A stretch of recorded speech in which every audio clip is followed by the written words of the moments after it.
Présent, nous allons parler donc de cette manifestation dans la fonction publique.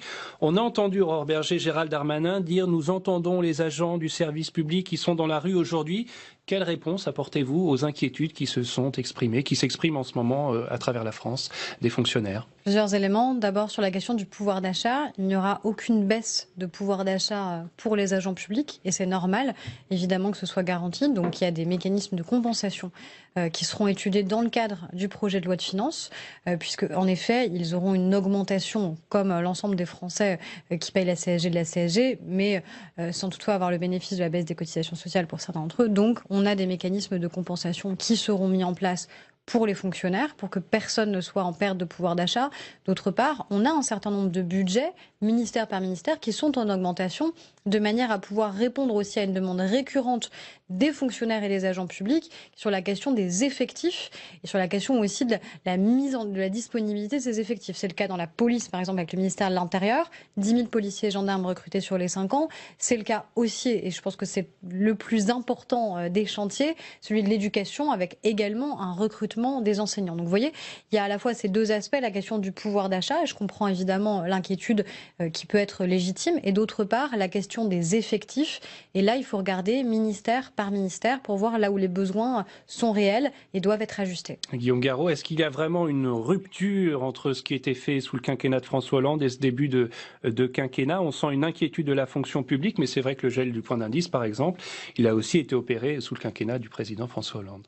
Et pourtant, il y a aujourd'hui un mouvement de grève et des rassemblements dans toute la France. Donc il faut quand même se poser 2 ou 3 questions. Pourquoi il y a cette mobilisation aujourd'hui des agents de la fonction publique 5 mois après l'entrée en fonction du nouveau gouvernement? Il y a un profond malaise et il y a un sentiment de ne pas être respecté, de ne pas être entendu, de ne pas être compris par ce nouveau gouvernement.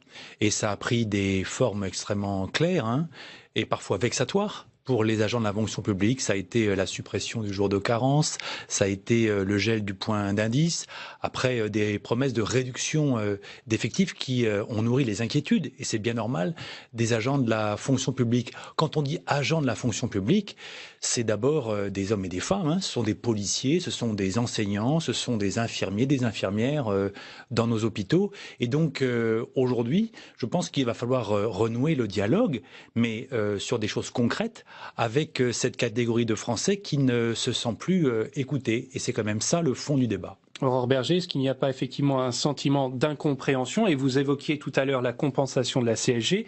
Pendant la campagne, a priori, ce que les fonctionnaires avaient compris, c'est qu'eux aussi auraient le droit à un coup de pouce équivalent à ce qui, pour les salariés du privé, est la suppression des cotisations salariales. Or, maintenant, on parle de neutralisation, de simple compensation.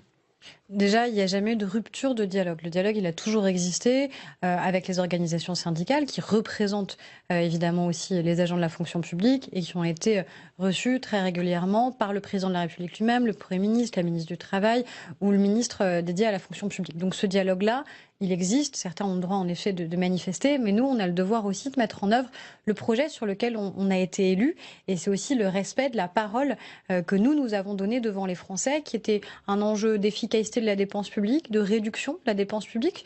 C'est des points essentiels sur lesquels on s'est engagé. Sur la question du pouvoir d'achat, tous les Français vont gagner en pouvoir d'achat avec le budget qu'on présente. Quand on a une suppression de la taxe d'habitation pour 80% des Français, les fonctionnaires également qui payent la taxe d'habitation, évidemment, vont pouvoir en bénéficier. Donc vous voyez bien, nous, on essaye de présenter des choses qui sont cohérentes. D'ailleurs, vous ne dites pas des choses extraordinairement différentes, puisque dans ce gouvernement Hollande, au départ, en effet, pendant 4 ans, il y a eu un gel du point d'indice. Il a été augmenté pile en année électorale, mais il n'avait pas été augmenté préalablement. Et comme le disait Gérald Darmanin, le ministre, vous ne présentez pas dans votre contre-budget une demande d'augmentation du point d'indice. Donc il faut aussi être cohérent entre ce qui est dit dans ce contre-budget et est-ce que un budget socialiste aurait prévu une augmentation du salaire des fonctionnaires? Je vais vous dire, pourquoi on en est là aujourd'hui? Parce qu'il y a dans le pays un vrai sentiment d'injustice. Et pourquoi un sentiment d'injustice avec la présentation de ce budget? Parce que votre bienveillance aujourd'hui, vos cadeaux, votre générosité, envers qui elle s'exerce au-delà du discours que vous tenez?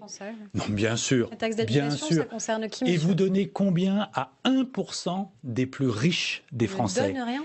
4 milliards et demi d'euros. 4 milliards et demi d'euros pour 1% des Français. Ça correspond à quoi, 4 milliards et demi d'euros? Ça a été dit, hein, c'est 120 000 postes d'enseignants, par exemple. Donc, on ne peut pas dire aux agents de la fonction publique, comme d'ailleurs à tous les Français, serrez-vous la ceinture, il faut redresser les comptes publics, il faut diminuer les effectifs de la fonction publique, et dans le même temps dire aux plus riches, mais vous, on va vous cajoler, on va vous faire un joli cadeau qui s'appelle la suppression de l'ISF. C'est de là, ben non c'est vrai, de là que naît aujourd'hui le sentiment profond d'injustice dans notre pays. Et si vous voulez faire avancer notre pays, si vous voulez que notre pays sorte en effet de la situation de crise dans laquelle il est plongé depuis des années, eh bien ça ne pourra pas se faire sans justice. Ça ne pourra pas se faire sans justice sociale et fiscale. Or, aujourd'hui, c'est tout l'inverse.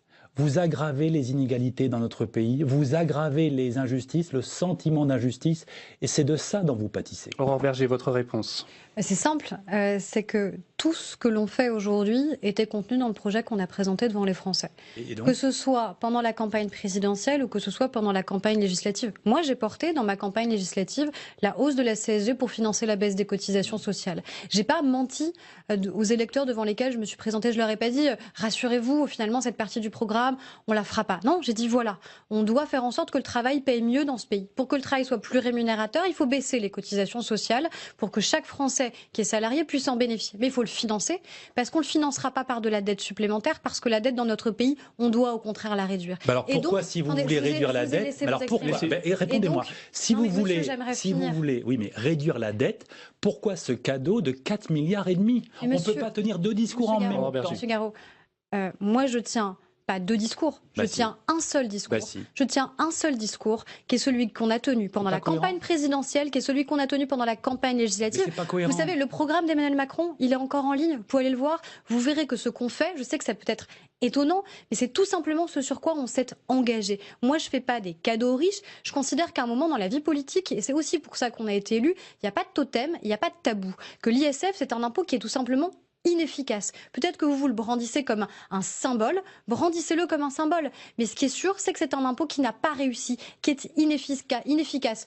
Quand François Hollande a voulu, au début de son quinquennat, faire un message très fort en disant on va taxer plus les riches, qu'il avait définis comme étant ceux qui gagnaient, il me semble, plus de 4 000 € par mois. Est-ce que ça a fait que la pauvreté a baissé dans notre pays? Est-ce que ça a permis de baisser la pauvreté dans notre pays? Non. Je vous pose une question. Moi, je finis juste sur la question de l'ISF. On ne supprime pas l'ISF. On transforme. Non. On transforme l'ISF. Ce sont les mots mêmes du président de la République. Il y a un impôt sur la fortune l'ISF et on le remplace par un impôt sur l'immobilier. Sur la fortune immobilière. Pourquoi? Moi, j'ai envie que les gens qui ont de l'argent restent en France ou reviennent en France, l'investissent dans notre pays. Par contre, on taxe les effets de rente, notamment de rente immobilière de ceux qui sont des gros propriétaires. C'est évidemment pas les petits propriétaires qui sont touchés, parce que ça, c'est de l'argent qui n'est pas efficace et qui n'est pas investi dans notre pays. Sur ce sujet, Guillaume Garot, il y a un certain nombre d'amendements qui vont être proposés par La République En Marche pour corriger à la marge ces effets de l'ISF. C'est insuffisant pour vous? Vous l'avez dit, à la marge. Mais je vais répondre sur le fond. Parce que c'est une jolie fable que vous nous racontez. Vous nous dites, on va réduire l'impôt pour les plus riches et comme ça, du jour au lendemain, par un claquement de doigts, les plus riches vont revenir investir dans notre pays. Excusez-moi, cette politique, on l'a déjà essayée en France, sous Nicolas Sarkozy, ça s'appelait le bouclier fiscal. Est-ce que ça a eu des effets positifs pour l'économie? Est-ce que ça a eu des effets positifs pour la croissance? Zéro. En revanche, ça a eu beaucoup d'effets positifs, évidemment, pour le pouvoir d'achat des plus riches en France, c'est évident. Donc, à mon tour de vous si poser vous étiez, une alors je vais terminer quand même, si vous